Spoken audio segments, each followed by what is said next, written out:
Bismillah walhamdulillah wassalatu wassalamu ala rasulillah wa ala alihi wa ashabihi wa mawala wa la hawla wa la quwata illa billahil aliyyil azim. Ma'asyiral muslimin jamaah Talim Angkasa 56 di mana saja berada. Alhamdulillah wa syukurillah, di kesempatan pagi hari ini kita masih diberikan nikmat panjang umur, nikmat sehat walafiat hingga kita dapat melaksanakan taklim pada pagi hari ini.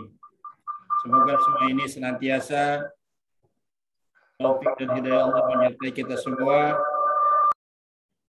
dan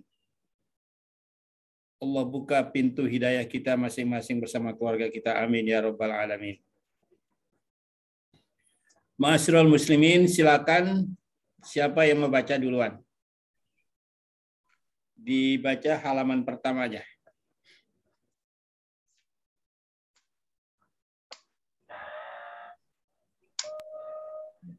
Bismillahirrahmanirrahim. Tanbihul Ghafilin. Bab yang ke-27 halaman 267. Materi tentang sabar terhadap bala dan kesulitan. Al-Faqih Rasulullah SAW bersabda, "Hai anak Abbas, akan kuajarkan kepadamu kalimat-kalimat yang bermanfaat bagimu." Jawabnya, "Baiklah ya Rasulullah Shallallahu Alaihi Wasallam." Lalu sabdanya, "Pelihara baik-baik perintah Allah. Pasti Allah memeliharamu baik-baik. Hindarilah larangannya, karena Dia selalu mengawasimu. Bertaqarrublah kepadanya saat kau gembira. Pasti Dia menolongmu di saat kau sulit.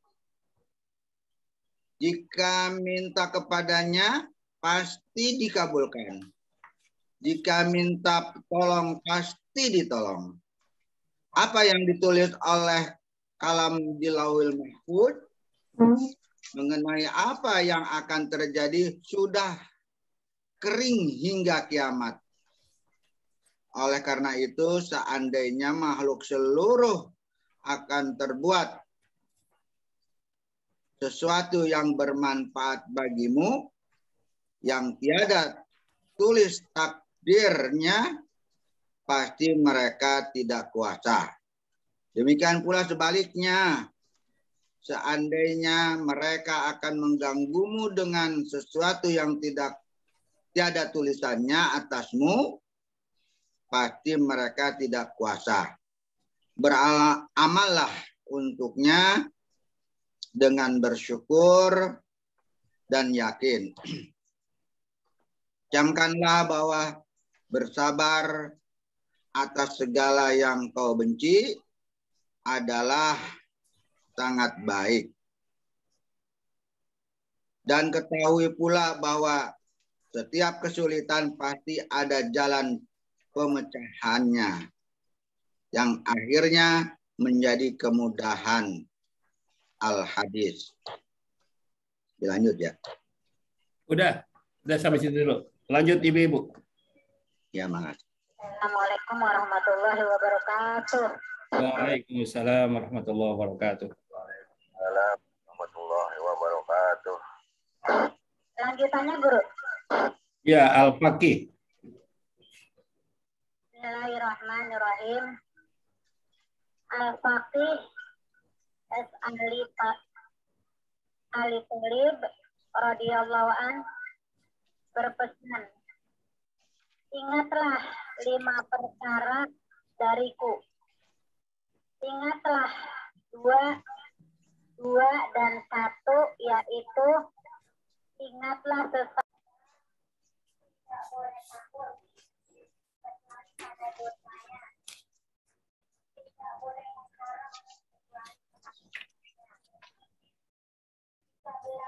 tidak boleh malu.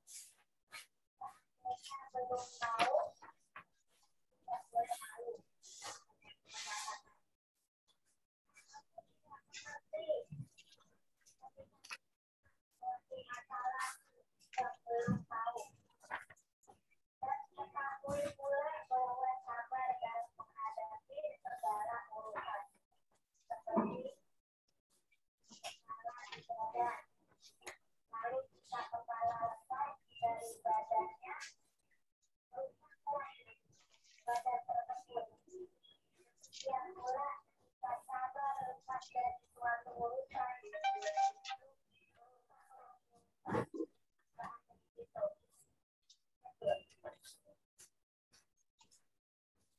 Iya, sudah sampai situ. Jamaah sekalian yang berbahagia, pagi ini pelajaran kita tentang babus sabri alal bala'i wasyiddah.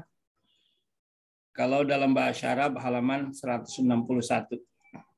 Bab pada menyatakan sabar ketika menghadapi banyaknya bala dan kesulitan-kesulitan. Kita umat Islam yang beriman kepada Allah, yang senantiasa dalam segalanya bersandar hanya kepada Allah Subhanahu wa taala. Ketika banyak bala, ketika banyak kesulitan yang dihadapi oleh umat Islam, apakah bala berupa penyakit-penyakit yang datang, apakah bala berupa urusan-urusan yang lain termasuk rezeki dan sebagainya, kemana kita bersandar kecuali hanya kepada Allah Subhanahu wa taala. Justru dalam kondisi banyaknya kesulitan dan turunnya bala, kita harus tingkatkan iman kita pada Allah, tingkatkan ibadah kita kepada Allah Subhanahu wa taala. Dari hadis yang diriwayatkan dari Ibnu Abbas radhiyallahu anhu, qala Rasulullah sallallahu alaihi wasallam, ya gulam, ala uallimuka kalimatin yanfa'ukallahu bihinna. Wahai gulam, wahai anak, yaitu Abdullah bin Abbas atau Abdullah anak ya dari sahabat Nabi yang bernama Abbas. Ya gulam, bahasanya wahai anakku, maukah kami beritahukan suatu beberapa kalimat yang sangat bermanfaat dengan kalimat itu? Qalu bala, ada qultu bala ya Rasulullah. Dia menjawab, silakan ya Rasulullah, aku mau. Apa kata Rasulullah? Ihfazillaha yahfazka, ihfazillaha tajidhu amamaka. Dua dulu. Ihfazillaha, peliharalah hukum-hukum Allah, kewajiban-kewajiban Allah. Yahfazka, niscaya engkau akan dipelihara oleh Allah. Ihfazillaha tajidhu amamaka, maknanya peliharalah apa yang dilarang Allah, jangan engkau lakukan, jangan engkau kerjakan. Pasti karena Allah senantiasa mengawasi kamu. Ketika kesulitan datang bertubi-tubi, ketika bala banyak datang menimpa kepada umat manusia dimanapun dia berada, saat itu saudara-saudara sekalian yang bisa bertahan dan ringan, kalaupun dia mendapatkannya dan dia bisa ringan. Yang pertama, karena dia ihfazillaha yahfazka, karena dia mampu melaksanakan apa yang diperintah Allah Subhanahu wa taala dengan istiqomah. Salat 5 waktu, puasa dan sebagainya, dia selalu istiqomah. Kalau itu dia lakukan, maka ketika datang bala, musim bala, maka dia akan ringan. Kalaupun mungkin dia tidak mendapatkan seperti apa yang didapatkan oleh orang lain. Yang kedua, ihfazillaha tajidhu amamaka. Dia pelihara, dia jaga dirinya untuk tidak melakukan hal-hal yang dilarang Allah. Dia bertahan untuk tidak melakukan apa-apa yang diharamin Allah Subhanahu wa taala. Dia bertahan, dia jauhkan yang diharamkan Allah. Istiqomah dia, mudawamah dia, maka orang itu akan mendapatkan pertolongan Allah di saat bala datang dan di saat kesulitan datang. Walaupun orang lain banyak kesulitan yang dihadapi, tapi dia tenang. Kenapa? Karena dia Allah sesuai dengan janji Allah. Saudara-saudara sekalian, yang ketiga, ta'arraf ilallahi firraha ya'rifka fisyiddah. Kenali Allah pada saat engkau senang, niscaya ia akan mengenali engkau pada saat engkau susah. Pada saat kita sehat, beribadahlah kepada Allah dengan cara yang baik. Ketika kita banyak uang, ingat kepada Allah, tidak lupa diri. Maka ketika datang musim kesulitan, Allah akan ya'rifka fisyiddah. Allah akan tolong kita di saat itu. Yang ketiga nih. Jadi apalagi dalam kondisi kita seperti sekarang ini kan, banyak orang sakit sana, sakit sini, itu, ini, dan sebagainya. Apakah sudah ada tabungan ibadah kita, saudara? Kalau kita punya tabungan ibadah yang banyak, istiqomah kita dalam menjalankan apa yang diperintah Allah, istiqomah kita dalam meninggalkan apa yang dilarang Allah tentang yang haram-haram, maka disinilah pertolongan Allah akan datang kepada kita masing-masing. Ketika kita dalam keadaan senang, tetap ingat Allah.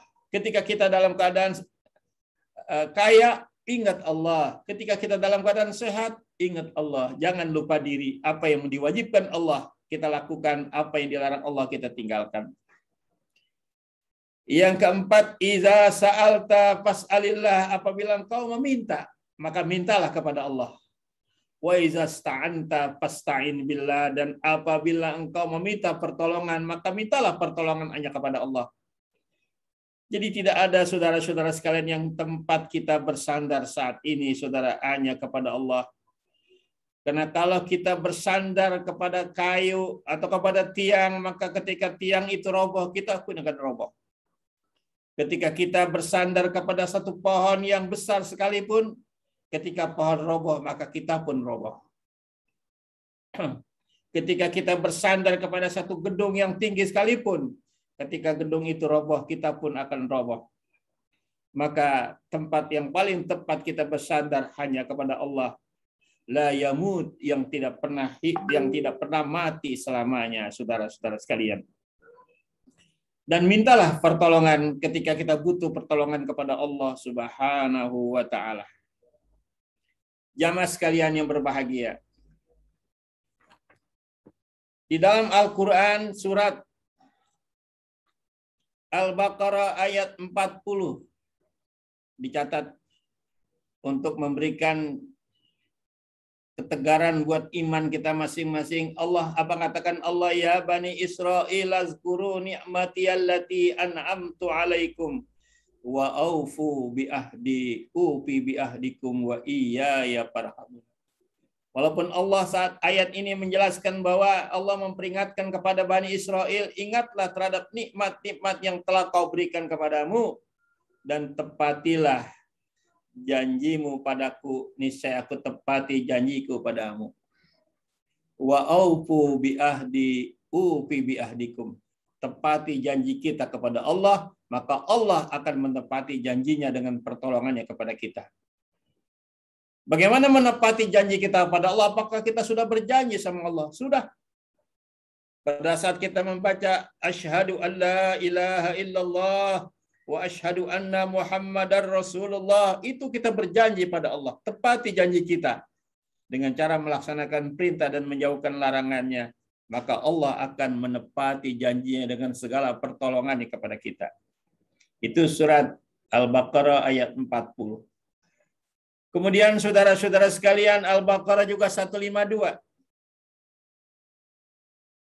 Apa firman Allah Subhanahu wa taala? Fazkuruni azkurkum washkuruli wala takfurun. Fazkuruni, maka ingatlah kepadaku, azkurkum, niscaya aku ingat padamu. Washkuruli, dan bersyukurlah kepadaku, wala takfurun, dan janganlah engkau kafir dan janganlah engkau inkar, kufur nikmat pada Allah Subhanahu wa taala. Jadi kapan pertolongan itu datang kepada kita, ada pada diri kita masing-masing. Selama kita istiqomah dalam segala perintah dan larangannya, maka saat-saat kita butuhkan, disitulah datang pertolongan Allah Subhanahu wa taala. Fazkuruni azkurkum, sebut Allah, banyak zikir kita pada Allah. Azkurukum, kata Allah, disitulah aku akan sebut engkau, aku akan ingat kepada engkau, dan pertolonganku akan datang kepadamu. Kemudian saudara-saudara sekalian, surat An-Nahl 97 dicatat, dilihat. Apa kata firman Allah? Man amila salihan min dzakarin aw unsa wa huwa mu'minun falanuhyiyannahu hayatan thayyibah wa lanajziyannahum ajrahum bi ahsani ma kanu ya'malun. Man amila solihan, barang siapa yang beramal soleh, min zakarin au unsa, baik dia laki-laki atau perempuan, wa huwa mu'min, sedangkan dia orang yang beriman. Laki atau perempuan beramal soleh, dia beriman syaratnya. Falanuhyiyannahu hayatan thayyibah, maka benar-benar akan kami berikan kepadanya satu hayatan thayyibah, kehidupan yang baik, yang indah, yang disenangi Allah. Walanajziyannahum ajrahum bi ahsani ma kanu ya'malun, dan kami akan balas ke mereka pahalanya lebih baik dari apa yang mereka kerjakan. Orang yang mengaku beriman, baik laki-laki maupun perempuan, kalau dia beramal soleh, maka Allah katakan falanuhyiyannahu hayatan thayyibah. Janji Allah, saudara, akan ditepati. Jadi tugas kita sebagai manusia yang beriman pada Allah, lakukan apa yang diperintah Allah, jauhkan apa yang dilarang Allah dengan istiqamah. Tambah lagi yang sunnah selain yang wajib. Maka soal kehidupan di dunia ini Allah akan mengatur kehidupan kita. Falanuhyiyannahu hayatan thayyibah. Apa itu hayatan thayyibah? Hayatan thayyibah adalah rezeki gampang, badan sehat, keluarga banyak, aman, semua sentosa. Hayatan thayyibah. Ini akan janji Allah akan diberikan kepada orang-orang yang benar-benar istiqamah kepadanya. Ma'asyiral muslimin yang berbahagia. Selanjutnya,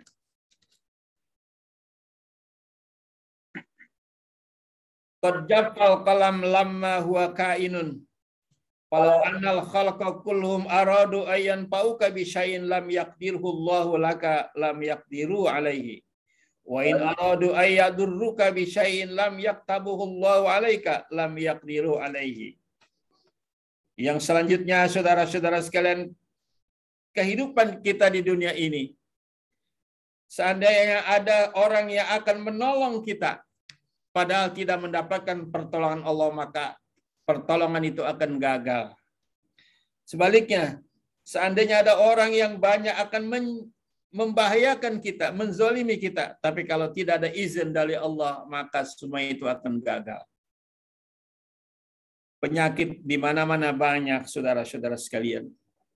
Ya, tapi kalau tidak ada tulisan buat kita itu, insya Allah kita selalu aman.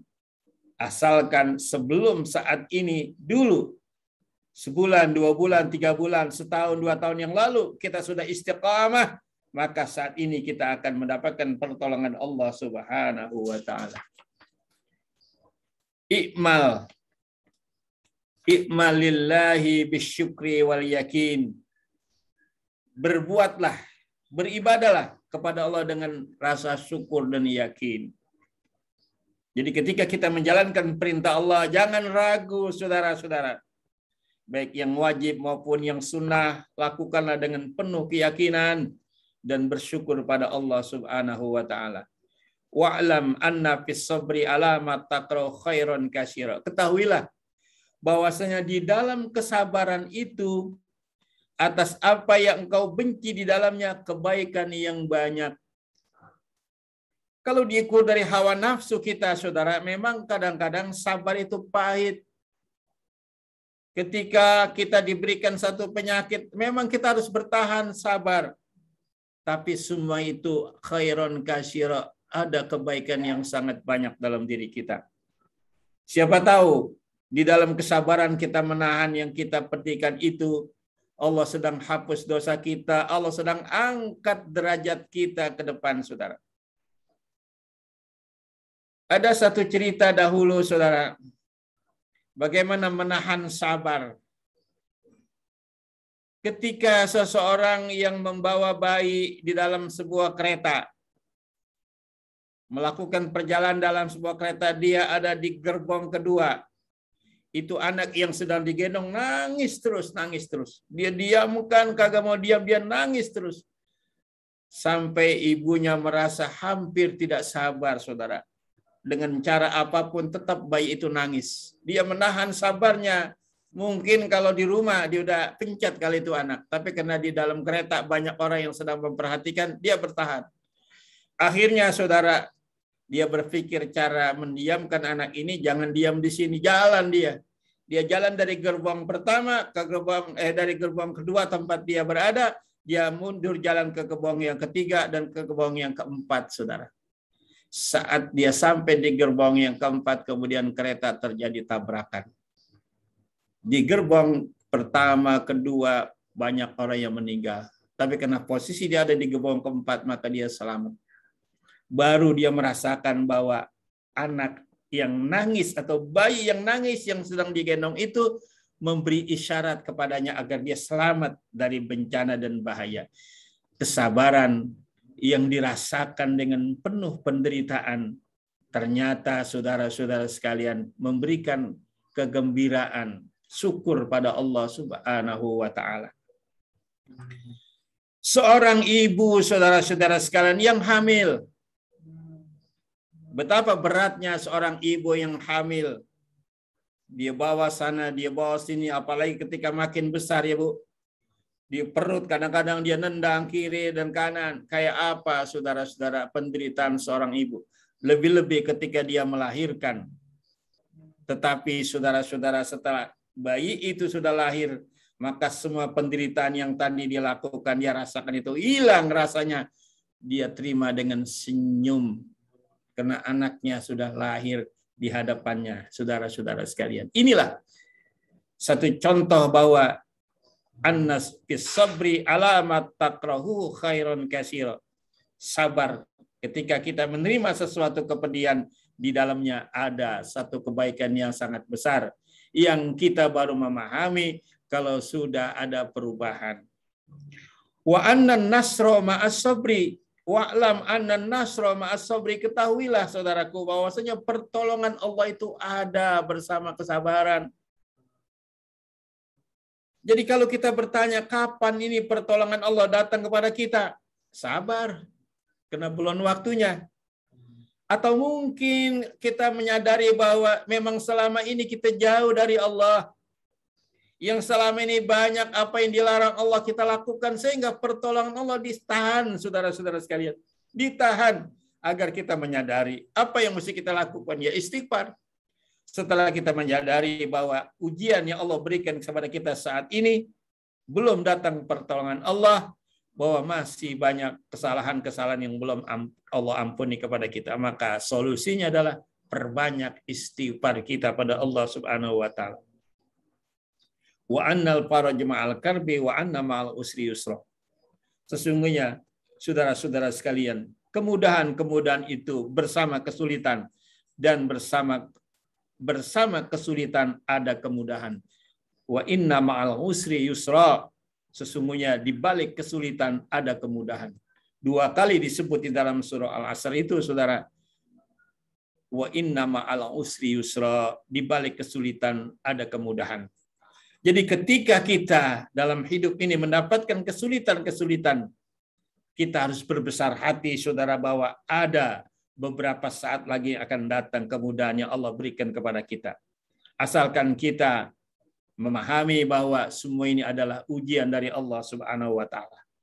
Kalau dulu-dulunya kita menjadi orang yang istiqamah, maka semua itu pertolongan Allah akan datang kepada kita sesuai dengan janji Allah dalam surah Al-Baqarah ayat 40, dalam surah Al-Baqarah ayat 1452, dalam surah An-Nahl ayat 97, semua itu akan diberikan kepada manusia sesuai dengan janji Allah Subhanahu wa Ta'ala. Wa aufu bi ahdi ufi bi ahdikum wa iyaya farhabun. Tepati janjimu padaku, aku akan tepati janjiku kepadamu.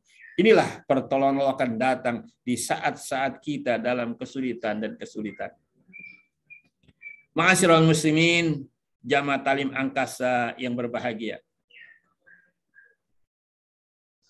Ihfazu ala isnain wa isnain wa wahidah alla la yakhapan ahadukum illa biizni. Janganlah engkau takut kepada sesuatu kecuali dengan izin Allah. Jangan kita terlalu ketakutan dalam menghadapi persoalan bala, ujian dan sebagainya. Enggak usah takut. Wala yarjuna illa rabbah, dan jangan mengharap sesuatu kecuali kepada Allah Subhanahu wa Ta'ala. Wala yastahyi minkum ahadun idza lam ya'lam ayyata'allam, dan jangan malu bertanya ketika kita belajar apabila belum paham dengan pelajaran itu. Jangan malu bertanya. Wala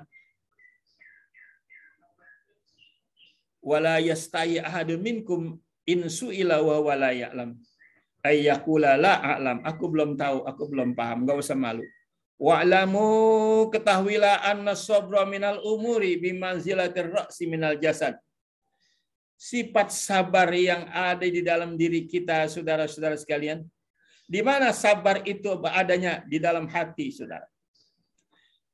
Diumpamakan sabar itu laksana kepala di dalam jasad seluruh tubuh kita. Kepala itu adalah sabar, dicontohkan begitu.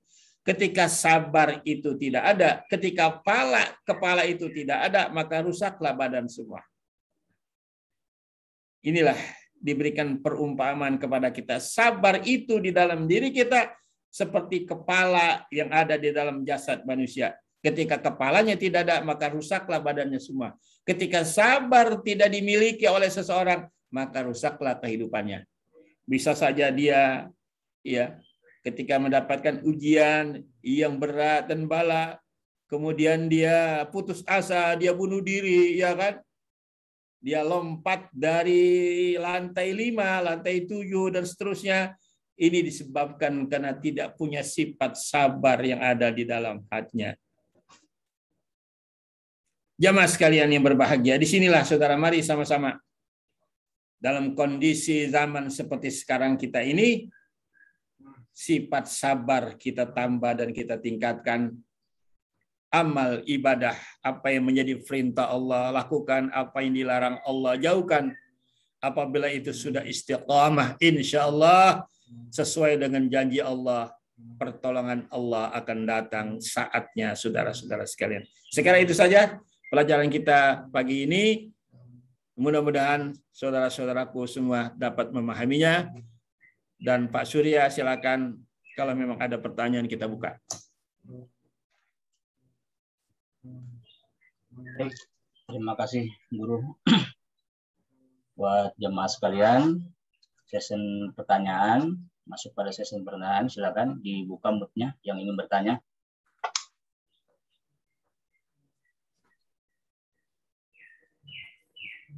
Atau yang ada di radio, silakan juga.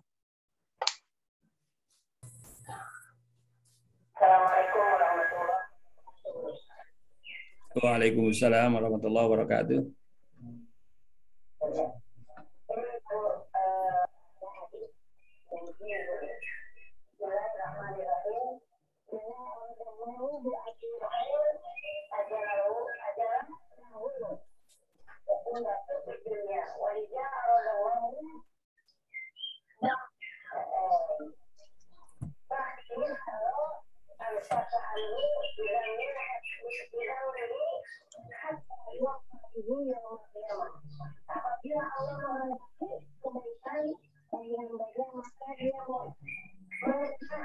Kurang jelas suaranya, Guru.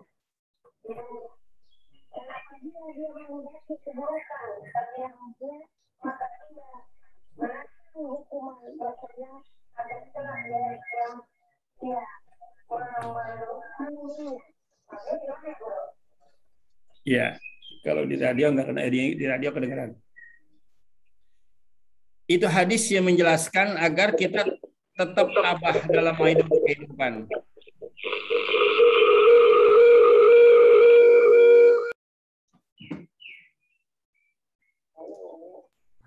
Ya, kita lanjut. Banyak gangguan. Asik. Apabila Allah menghendaki seorang itu baik, ya, kadang-kadang Allah berikan ujian yang berat, ya kan? Secara kasat mata dan dilihat tanpa ilmu pengetahuan, padahal saya orang sudah baik, padahal dia itu kita lihat orang udah baik, udah rajin ibadah. Kenapa kok banyak musibah datang, banyak ujian datang kepadanya, ini itu semua. Padahal di balik itu Allah yang Maha Kuasa sedang mendidik dia agar menjadi orang yang baik ke depan, sedang menghapus dosanya kalau dulu banyak dosanya, atau Allah sedang angkat derajatnya supaya di surganya nanti akan lebih tinggi tingkatannya. Sebaliknya saudara-saudara sekalian, ada orang yang tidak beribadah, sholat juga enggak, KTP cuma Islam cuma ada di KTP, tapi hidupnya tenang-tenang aja, ya, nggak ada penyakit di dalamnya, ya, tenang semua keluarganya kita lihat bahagia. Padahal justru Allah sedang siksa dia secara hakikat. Dia akan tambah dalam di nerakanya, tambah berat siksanya karena dia tidak bersyukur pada Allah Subhanahu wa taala. Begitu, Saudara. Jadi apapun yang sedang kita terima dan kita hadapi di dalam diri kita masing-masing, lihatlah jangan dari satu sisi. Lihatlah dari sisi agama. Kalau kita belum paham, tanyakan. Begitu. Terima kasih.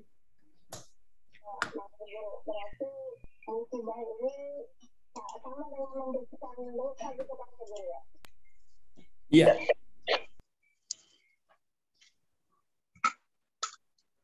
Jadi kalau kita musibah sama juga kita dibersihkan dari dosa kita. Kita lihat dulu ya.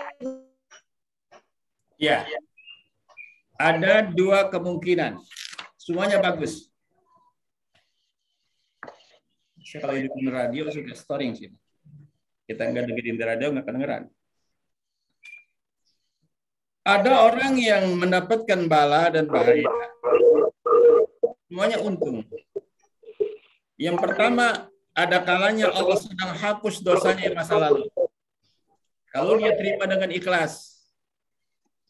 Yang kedua, ada kalanya Allah sedang angkat derajatnya, sedang diberi pahala. Seorang suami, seorang istri yang suaminya sakit berat, stroke dan sebagainya, diurusin dengan ikhlas, maka Allah sedang mengangkat derajat istri itu agar nanti bisa masuk surga. Oleh karenanya saudara-saudara sekalian, terimalah semua yang terjadi dalam diri kita dengan ikhlas, dengan husnuzon pada Allah Subhanahu wa taala. Jangan menyalahkan siapa-siapa, kecuali kita jadikan momen media untuk kita bisa introspeksi diri kita masing-masing. Terima kasih. Terima kasih. Assalamualaikum warahmatullahi wabarakatuh. Waalaikumsalam warahmatullahi wabarakatuh. Waalaikumsalam warahmatullahi wabarakatuh. Ustaz Humairah. Silakan yang berikutnya ada sudah terbuka Bang Kombes atau Pak Haji Jenal yang sudah terbuka, silakan. Ya, terima kasih waktunya. Saya mau bertanya guru mengenai tentang masalah Lauhul Mahfuz.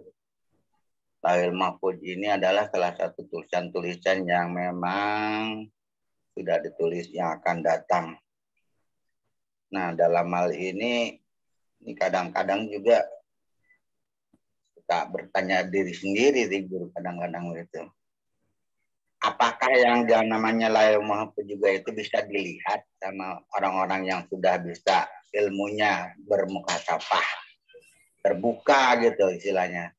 Ilmu Allah tersebut dalam hal Lauhul Mahfuz gitu. Nah, ini kadang-kadang juga ya kalau dukun kan istilah kadang-kadang suka saya lihat dia itu kadang-kadang mereka yang kadang-kadang kebenaran gitu. Tapi kalau ini memang benar-benar emang dari Allah gitu. Kelihatannya dia sudah terbuka mukasyafahnya gitu. Apakah dalam hal ini adalah orang tersebut yang sudah orang soleh istilahnya tersebut boleh nggak diberitahukan kepada orang yang dimaksud itu apabila sudah memberitahukan dia ketahuan di Lauhul Mahfuznya gitu, guru? Mohon penjelasan. Iya. Itu ilmu Allah yang khusus, tidak diberikan sembarangan kepada orang manusia, apalagi tingkat kita. Itu adalah tingkat para nabi, para aulia. Itu pun tidak semua, cuma sebagian-sebagian yang bisa mereka dapati. Kabar-kabar berita alam malakut. Tidak semua. Kalau yang namanya dukun itu sama sekali bukan, saudara-saudara. Kita jangan percaya. Kalau namanya kebenaran, orang nebak ya, nebak-nebak namanya bisa aja kebenaran.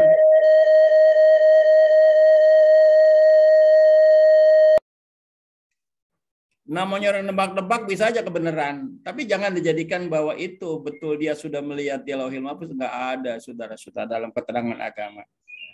Kecuali para nabi, itu pun atas kehendak Allah. Karena itu rahasia kehidupan. Kalau itu terbuka, tidak jadi rahasia kehidupan, nggak perlu lagi. Kalau saja alam barzah siksa kubur itu bisa dilihat oleh orang, nggak ada kehidupan orang. Nggak ada lagi yang bekerja, semuanya akhirat. Nah makanya inilah yang namanya iman. Iman itu di depan. Iya, di depan. Laksana perjalanan. Kita masih di Jakarta, ya. Iman itu di depan, ada di puncak umpamanya. Bagaimana kita bisa mengetahui puncak sedangkan kita masih di Jakarta? Ya, dengan ilmu dan aplikasi. Ya kan? Dengan aplikasi map kita bisa tahu kondisi di puncak. Kan gitu? Yakin nggak? Yakin, karena ada ilmunya. Nah, kalau ilmu akhirat, mapnya adalah Al-Quran dan hadis. Mapnya adalah iman pada Allah Subhanahu wa Ta'ala. Itu pun tidak seluruhnya Allah buka. Cuma sebagian-sebagian Allah berikan kepada orang yang taat pada Allah. Terbuka jendelanya sedikit. Dilihat apa yang terjadi sebulan lagi atau 2 bulan lagi. Itu baru sebagian-sebagian, tidak semua, saudara. Itu pun orang-orang yang sedang sudah benar-benar persyaratannya ketat sekali, ya. Dia sudah tidak punya dosa lagi, dekatnya dengan Allah, ibadah malam harinya, siangnya sama sekali. Itu saya kira kalau buat orang-orang model kita sekarang ini belum sampai itu semua. Jangan percaya kalau dia bilang tahu akan begini begitu, apalagi yang namanya dukun sembahyang aja enggak, itu semuanya adalah dusta. Jangan kita percayain.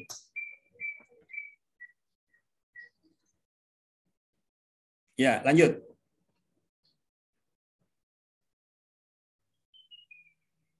Lanjut Bang Surya. Ya punya prasangka-prasangka aja begitu. Oh ini dukun, apakah orang soleh kan begitu. Nah, tapi dalam hal ini kita bisa lihat sehari-harinya dia, ya mudah-mudahan aja kita tidak terpengaruh gitu. Yang penting untuk introspeksi diri aja gitu. Makasih banyak Guru. Assalamualaikum warahmatullahi wabarakatuh. Waalaikumsalam warahmatullahi wabarakatuh. Sekalipun orang soleh dia melihat, orang soleh nggak bakalan buka, saudara. Kalau ada orang soleh yang buka tentang kehidupan akhirat, dia belum soleh, dia belum paham. Dia cuma jago-jagoan aja. Nggak boleh dibuka, itu rahasia Allah. Pak Surya lanjut.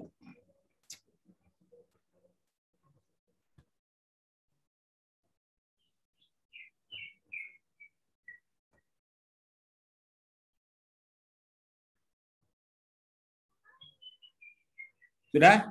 Tidak ada lagi yang mau bicara?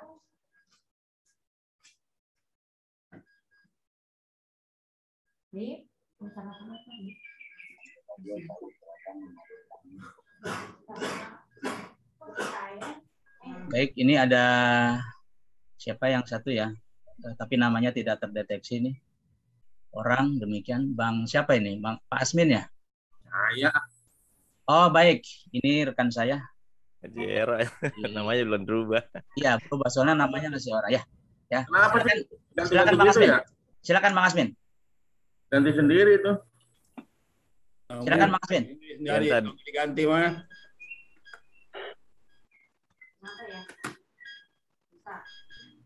Assalamualaikum Pak Ustadz. Waalaikumsalam. Guru. Pak Ustadz, saya mau nanya terkait dengan kesabaran tatkala kita mendapatkan bala atau kesulitan. Adakah umpamanya tingkatan-tingkatan kita menghadapi kesabaran itu, apakah ada dalam Islam itu Pak Ustadz? Makasih. Kalau tingkatannya memang udah tingkat tinggi, ya tidak ada bahasanya sekali saya sabar, 2 kali sabar, 3 kali sabar, nggak bisa itu, nggak begitu ya. Jadi sabar itu tidak ada batasnya, batas sabar itu sampai kematian.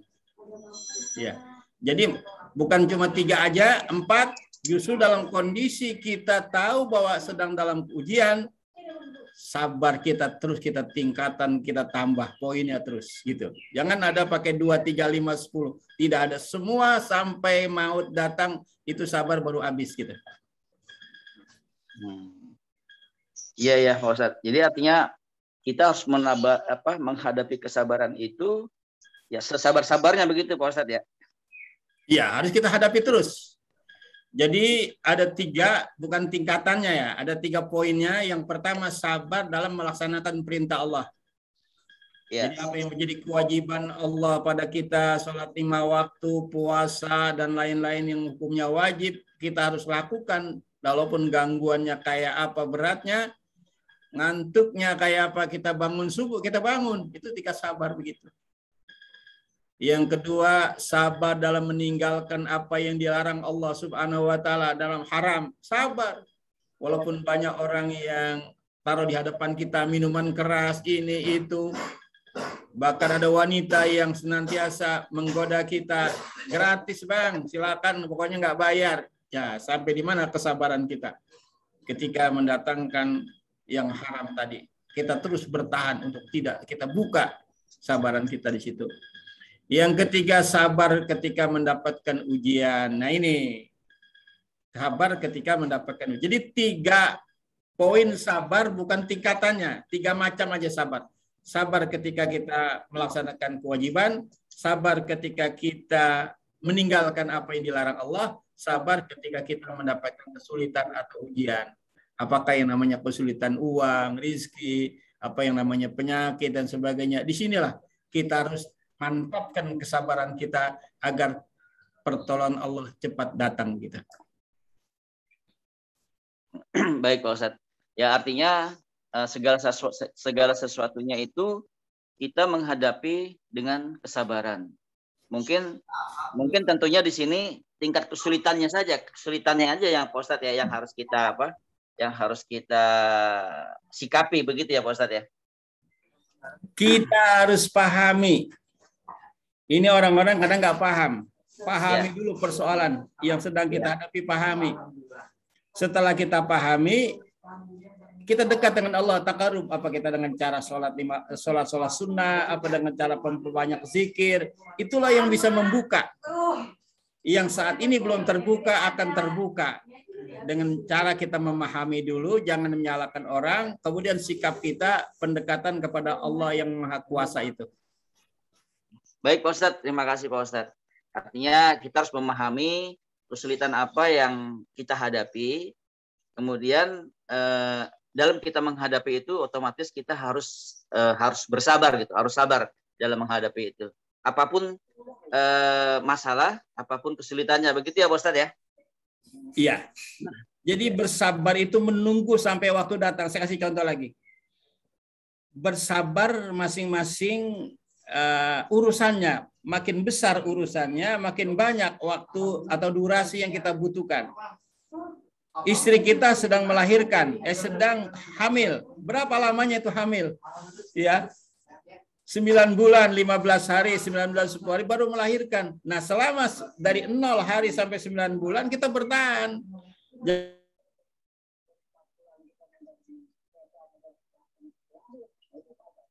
Sabar itu menunggu sampai datang waktunya.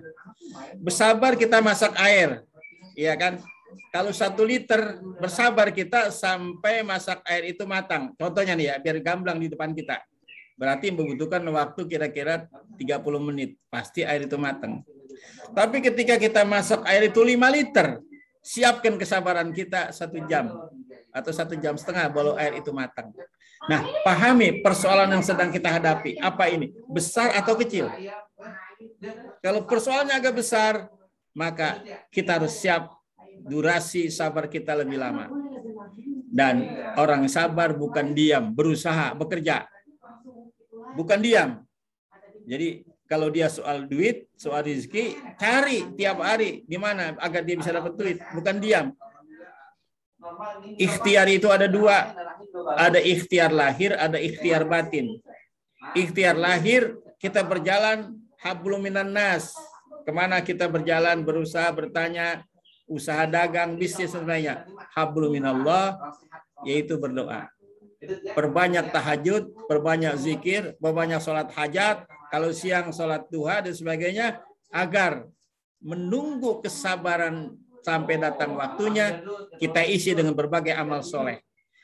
Makin lama sabar kita baru terbuka, makin banyak amal soleh kita. Inilah cara mengatasi kita bersabar dalam menghadapi ujian atau apa yang kita hadapi gitu. Baik Pak Ustadz, terima kasih atas penjelasan Pak Ustadz. Mungkin penjelasan Pak Ustadz ini cukup cukup baik dan cukup dipahami begitu. Artinya ada 3 poin yang saya tangkap dari penjelasan Pak Ustadz. Artinya kita harus memahami masalah, kemudian waktu kita menghadapi masalah, kemudian kesabaran kita dalam menghadapi masalah itu. Begitu ya Pak Ustadz ya. Terima kasih Pak Ustadz. Assalamualaikum warahmatullahi wabarakatuh. Waalaikumsalam warahmatullahi wabarakatuh. Masih ada? Baik, terima kasih dari Bang Toto ya, Haji Toto atau Bang Kamil di Tangerang tadi, Bro. Ya, baik, masih ada satu barangkali kesempatan lagi buat rekan-rekan atau jamaah yang ada di Zoom maupun di taklim di radio, silakan. Maksimal sampai jam 6.15 biasanya begitu. Ya, sudah selesai jam 6.15. Ya, satu orang lagi aja. Baik. Orang lagi, Bang Sur. Ya, silakan. Ini ada saudara kita, silakan yang tidak ada namanya nih, orang Asmin ya, Bang Asmin ya. Saya lah. Kok balik lagi sih? Nggak ada namanya ya? Saya Bang Sur. Ya Bang Asmin silakan. Waduh sambil Ini udah terang begini masih gelap aja ya, ya Allah. Kenapa ya? Saya silakan Guru, sudah tidak ada lagi. Ya, oke. Kalau sudah tidak ada lagi, kita tutup saja. Kurang lebihnya saya mohon maaf. Semoga dengan pelajaran hari ini, pagi ini, Allah mantapkan hati kita dari dada kita untuk senantiasa bersabar dalam menghadapi persoalan, baik sekupnya sifatnya rumah tangga maupun urusan-urusan yang lainnya. Amin ya rabbal alamin. Hadanallahu iyyakum ajma'in wa la minkum. Wassalamualaikum warahmatullahi wabarakatuh.